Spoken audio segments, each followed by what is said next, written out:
debating a nation, so just out of interest. All right, thank you all for coming by. What a year it has been.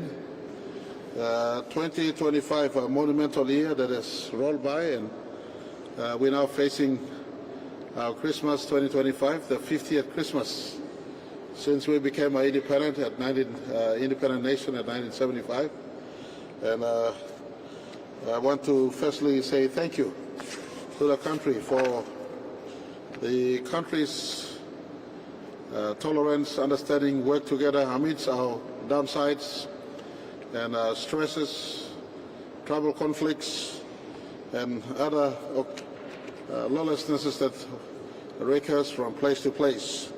In the general scheme of things, I want to say 2025 has been quite a success for the country on many fronts, and I want to say firstly from the outset a big word of thank you to each and every citizen right across the length and breadth of our country, and to many of our residents, if not all of our residents who have been with us through 2025, and all our international partners who have remained friends to PNG, whether in economic and trade relationships or government-to-government relations, or those who contribute to the society and community from and on behalf of the government representing our people.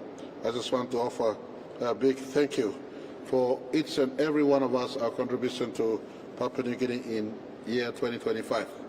2025 has been important also, and in the midst of my thankfulness, I want to pay a special mention to those who contribute to the economy of our country. The IRC and Customs, I want to say on record, from IRC perspective, as I speak today and stand here today, we've collected at 97% of total revenue forecast for 2025. That's quite a monumental achievement. We've raised the bar for them to collect more this year. They've collected, they've worked, and this time last year they've done 700 million kina more than they did last year, meaning that they've now tracking 97% of the forecasted revenue collections, not to include what will be the total figure as we clock off at 31st December 2025. And so a big shout out to IRC. This is despite my government giving the biggest ever tax relief to our people. We sacrificed 300 million kina worth of tax in removing taxes from 13 essential household items, as well as entrancing the non-tax paying threshold at 20,000 kina. Despite this tax relief, we were still able to collect 700 million kina more than what we did last year to date, and not counting the fact that a few more days before the year ends. I want to also indicate our government has invested substantially in IRC's ICT infrastructure. Over 130 million kina has been passed to IRC. They're working on automation of the tax collection system.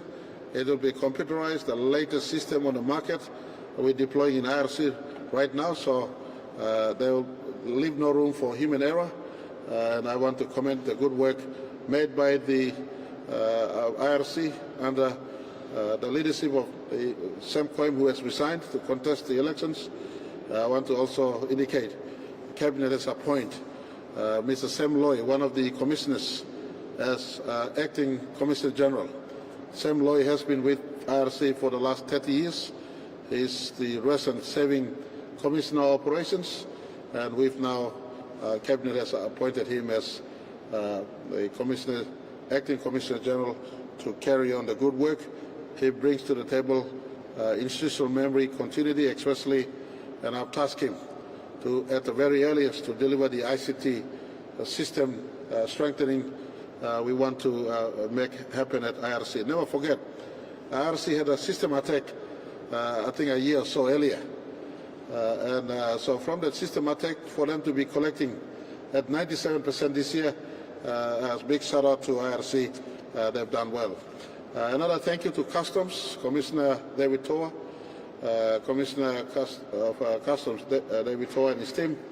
A big shout out to them. They've now, as we speak, collected at 102%, meaning 2% over the forecasted collection of 2025. And this goes to show to our citizens, despite us giving big tax relief to our citizens, the collections are happening in the key revenue collection sectors. We are on target in as far as our money plan is concerned. That should give confidence that next year we know what we're doing. Our budget will be on target as we roll out work into next year. And I want to appeal to all our citizens, work and contribute where you can. Those who matters most in as far as revenue collections are concerned are doing the utmost best to collect for us. And I want to also give my commendations to Chief Secretary and the team. Despite many events that are happening this year, we had the biggest visitation by any international group of leaders, prime ministers and president from countries that are closer to home and far, including royal representation. Prince, I beg your pardon, big man come here, one name blogger malu. Prince come here, brother blocking. Yeah. Prince Edward, His Royal Highness Prince Edward, and all the leaders who joined us for September 16th. So it was a big year for us, and I want to thank every citizen and all our for public service. I thank all public servants led by Chief Secretary Mr. Pomalio, who've held the fort and ensure we come to this juncture in our year, our Christmas occasion. This year also saw us in terms of service delivery. You know, most of you know I took the road from Kupiano to Alatau. Before September 16 this year, we were able to drive from Kinga Telefomin, Tabubil to Telefomin. And this year also saw me lifting the excavation shovel to make sure that we do the last kilometers of opening between the road that we're trying to connect between Lae and Kerema, Port Moresby.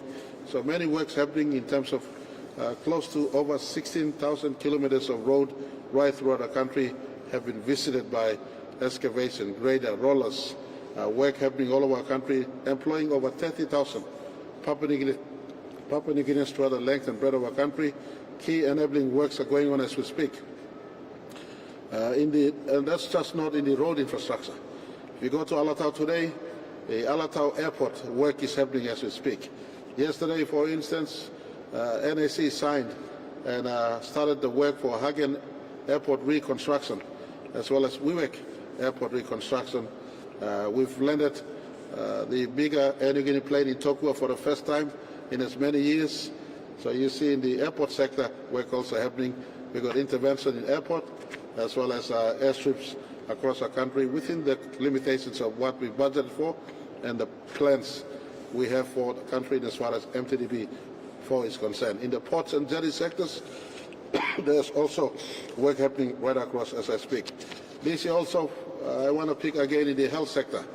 We saw for the first time kidney transplant happening in our country. I was there when we had the two donor and recipient operations happening.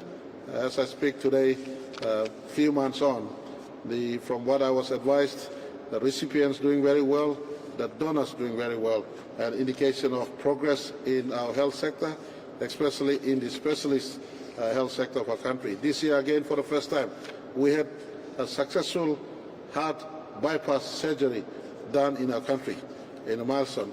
Consistent with what I envisioned or forecast, as I said in 2022, that by 2025, our specialist care in our country must have been matured to address a lifestyle-related disease that is emerging and affecting especially the working class, the middle class, who are currently the most economic productive generation of our country.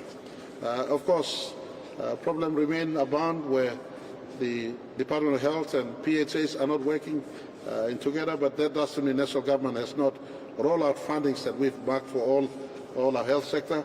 Funds marked for all health sector has been rolled out to our country.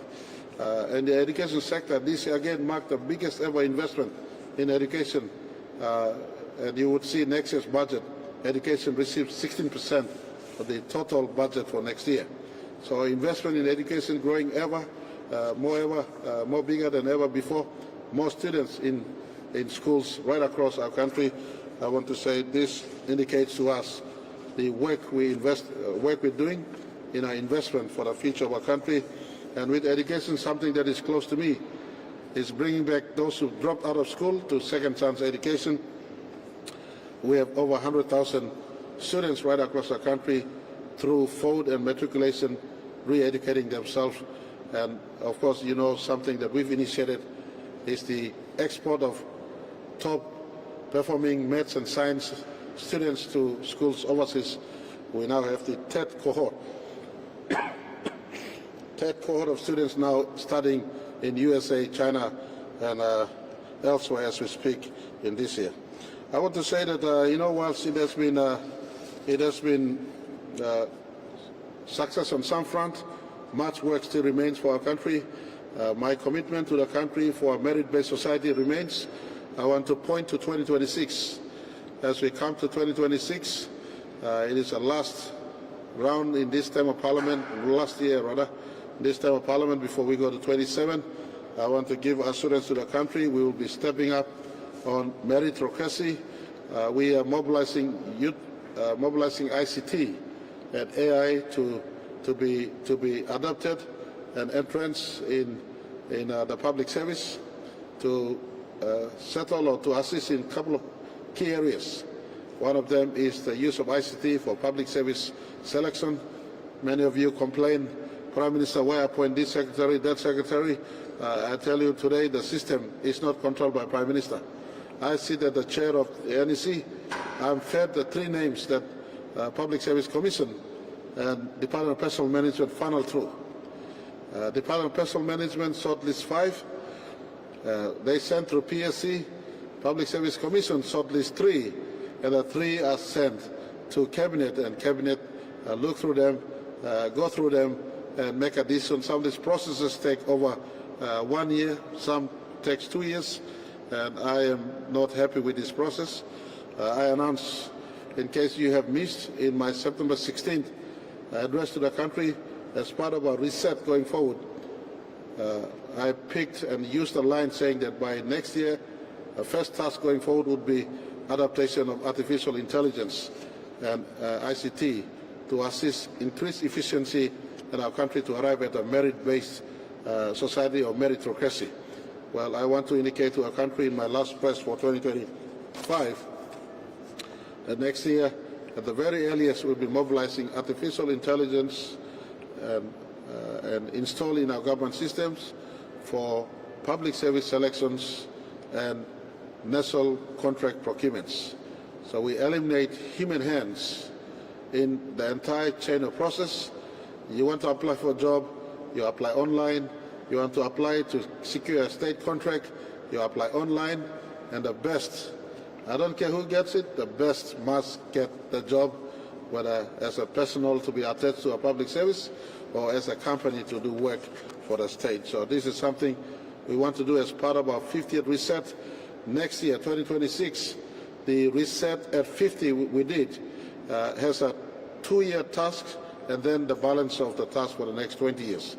Next year's task within the 2-year focus would be the ICT, AI, public service reset, and all the little changes that we need to do as we prepare our country to move into the next 50 years. And so for me, as I also face the 2027 election, I want to think of some of these things that I have committed to the country in 2022 national elections and the government formations. Some of these things will be looked at in 2026. In 2026, I've advised my public service, as well as I've advised our cabinet ministers. I will be running, so those who want to run with me will be on the job, doing the job. I have only 1 year to do the job as we face 2027. And don't ask me what I will do after 2027. You ask me that it come this time next year. You ask me what I will be doing in 2027. But I just have 1 year, 2026, to deliver on some of the commitments we've made to the country. And I want to indicate through this press, public service has been informed and my cabinet has been informed. Speaking on my cabinet, I've asked them, including the department heads, to give me a report on what they've done in 2025 by 7th of January 2026. I've also asked my cabinet ministers to seek a medical certificate in terms of status of the health, because as I run, I don't want to be pushing ministers to run when they cannot run.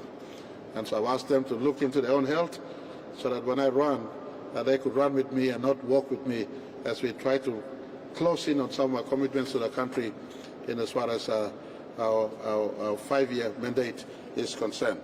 And I want to close by wishing every one of us, government is still at work, but government alone is not adequate.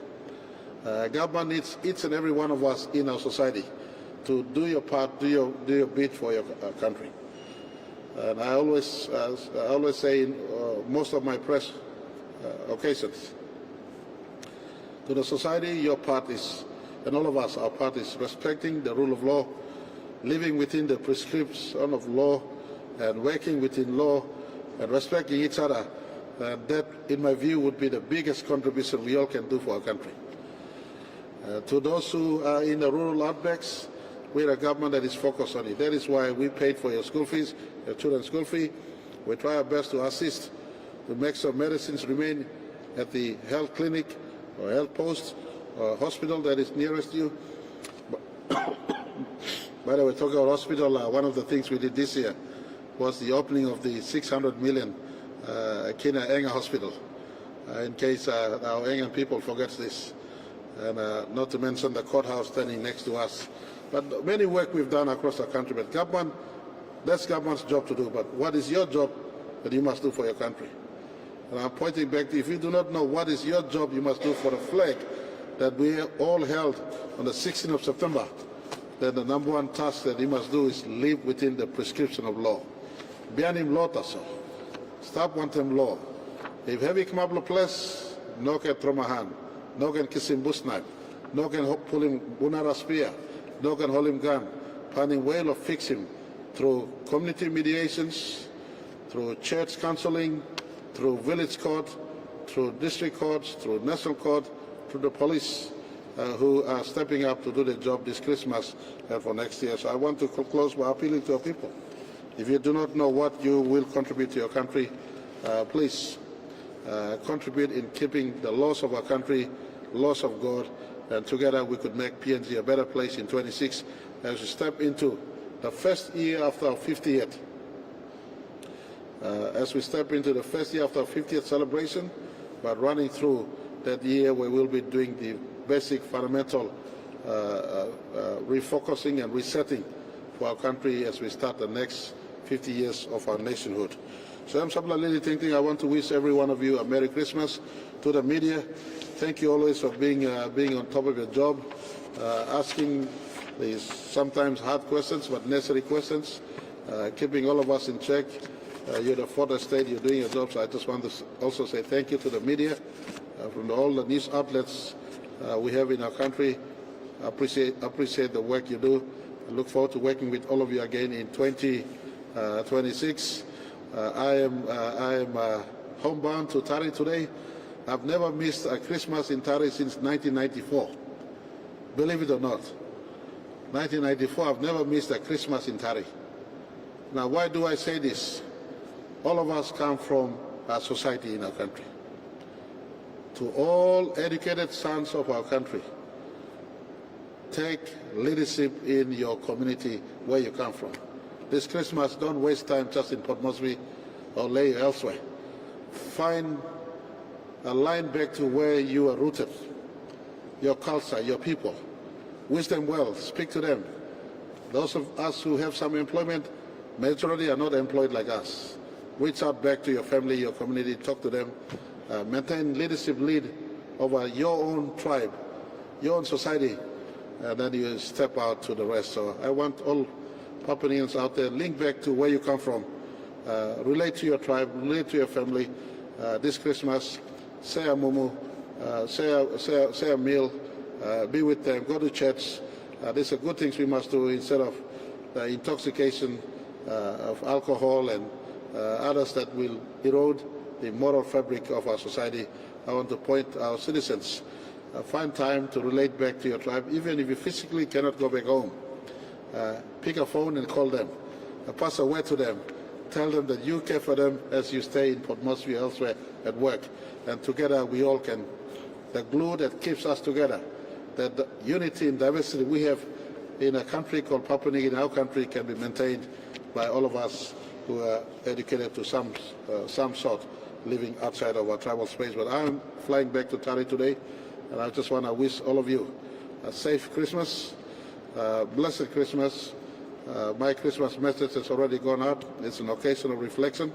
The country must come together. I did ask us not to do so much in the indulgence of food and drink and all this as a moment where we pause to take reflection on ourselves personally and how collectively we have come as a country, so that we could motivate ourselves to start 2026 on a high note to do better for our country. That's also from me. I've spoken now, 20 minutes plus. I intend to keep my press at 20 minutes now, so I have to stop now. All right, since it's Christmas, and I did promise for one question each. Any one of you got one question each? All of you right across.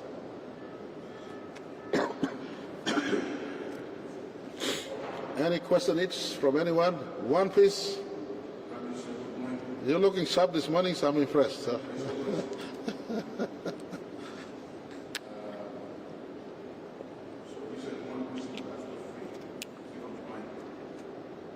Which two other spaces any of you consent to him taking your spaces? So if you ask three, then he's taken one of his spaces. So which are these other spaces you're taking? Anyway, all right, I give it to you. Thank you, Prime Minister.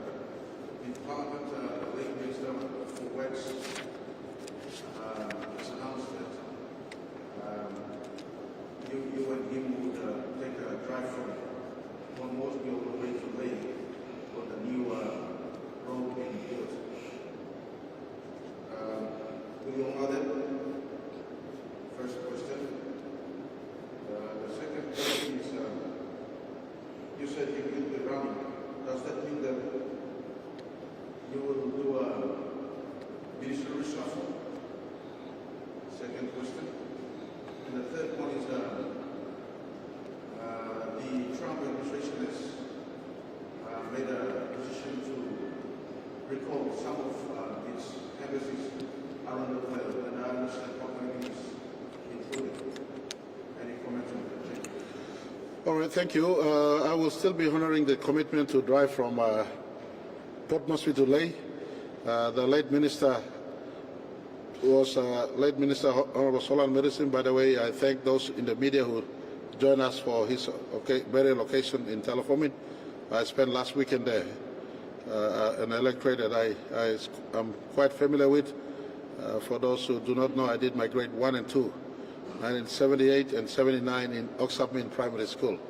And so I was there for for his last moment with us. He was laid to rest in Telefomin District. That drive I will do in the new year once the weather clears up. It is raining. The basic cut has come through. In 2019, I did visit Kaintiba and dropped down unannounced and promised them a road is coming. Right now, as I speak, road from Lae and Kerama side are approaching very well. I did the last kilometer dig when I visited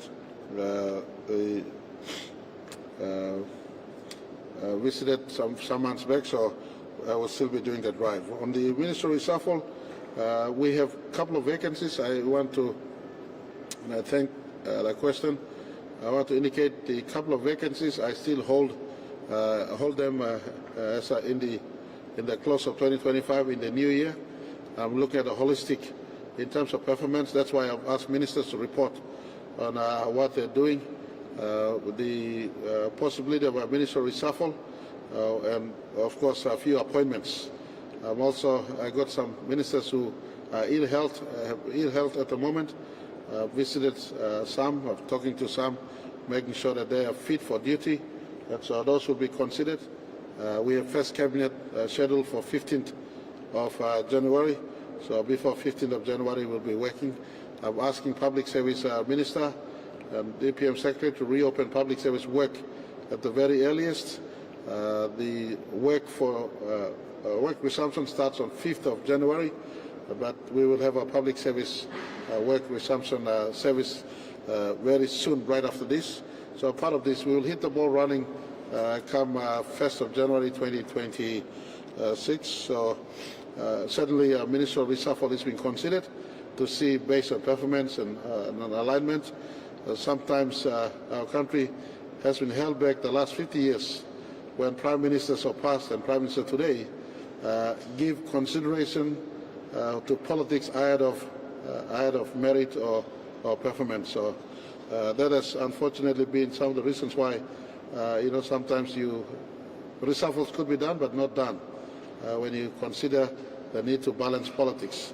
But I've indicated to my ministers I got 1 year, and 1 year more so I'll be looking at the structure of CACC, structure of cabinet, portfolio allocations, and then on top of that, the minister driving that portfolio to see whether he could be at a place or moved elsewhere, or a new appointment will be made. Those will be given consideration. As I go back to Tari, sit in my bush home up in the mountains, I will give some deep thought to where we've come and what we must do in 2026 as we prepare for 2027. In terms of the Trump administration call to recall ambassadors and across the world, the ambassador Yastrzak here in Port Moresby has reached out to me for an appointment in the early part of the year, and so I am not privy, or neither do I have the authority to indicate what will be the meeting agenda, but she did indicate she wants to talk to me. She also wants to transmit an advice from White House. But I've seen on press releases that Papua New Guinea's head of mission is amongst those to be recalled. These are entirely government matters. I want to also indicate, for instance, for me now, in terms of the need in Waigani to assist in some of the public service issues, I've now placed a call to recall High Commissioner Kali back to Port Moresby next year to work with me in terms of fixing some of the public service reconfiguration at the CACC level that needs to be done. So governments of the day make their calls on who to place, who to recall, and it's not in my area of responsibility to comment over the present government, U.S. government's decision to recall embassies worldwide. I think PNG ambassador is also within that sort of radar. All right, thank you. Good questions. One, please. Anyone else? I've given you all quite a mouthful today. No other? Labs?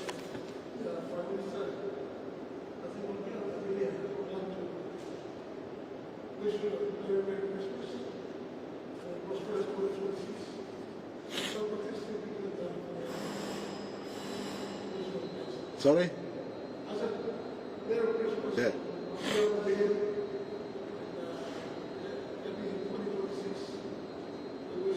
Thank you. Thank you. Certainly will. Sometimes next year I'll take all of you to Taripori. And by the way, talking about Taripori, you all can get the story down too. I had a session with, I think last week I pulled together police commissioner and police leadership, ombudsman leadership, and ICAC leadership. I pulled all of them together. I said, the three of you should be working together to fight corruption and fight money laundering. If you do not know where to start, I said, check finance department and come to Taripori and check Taripori district. So whenever it is that ICAC and ombudsman and police are ready to come to Taripori, I'll invite the entire media to come to Taripori and see what's happening up there. You'll be personally surprised. Taripori is not the Taripori I took over from in 2007. Slowly, small things happening up there. And I've made it my business that every Christmas Since 2007, I'm back home with my people. Despite the shortcomings, so I will certainly convey your well wishes. On Friday, I'm meeting all of them again to talk to them. I'm meeting my councillors who were elected. In case all of you know, Taripori, only 2 wards failed. The rest go through. In terms of my 83 polling areas in the electorate. So I'll be meeting all my councillors over the course of the next few days. I'm up there and just getting out to the villages, talking to people. That's something I love to do. I've never spent much time when I was thrown into this office as Prime Minister. The last 6 years was whenever I go home, I just go out to the society to talk to people. So I'll be back up there doing that. But I encourage you media to keep a slot in your own diary for next year. I'll find a weekend where we get all of you up there and we can spend a weekend up there in Tari and we have a look around. But thank you, Limbs. I'll do convey the media's best wishes to them. But thank you for wishing me well, and likewise I wish all of you well. Please go to Port Moresby General Hospital and do a blood check on all of you. The late Honorable Solan Medicine collapsed of a heart attack. And it doesn't happen overnight. When the doctors did the post-mortem and I saw the post-mortem, it's a lifestyle related. It happened over many years. So I encourage Papua New Guineans, the middle-class Papua New Guineans, go to Port Moresby General Hospital if you are uncertain about the status of your heart. They could do an angiogram. We got the best doctors available. 2 nights ago, I met the doctors to look into their work condition. Vietnamese doctor, Dr. Nam, one of the best we have now. One of our ministers had a sort of a stroke in the head. You know what they did? They did a surgery. They got a vein, I think, in his thighs, and they inserted it in his brain, and he came back to life, and he's now alive today and working.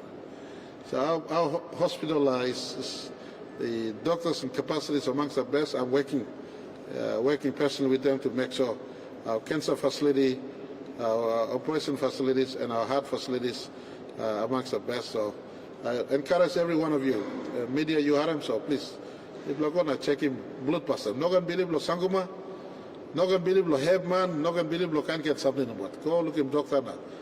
Look at him, you check him blood test for you, make sure you are healthy.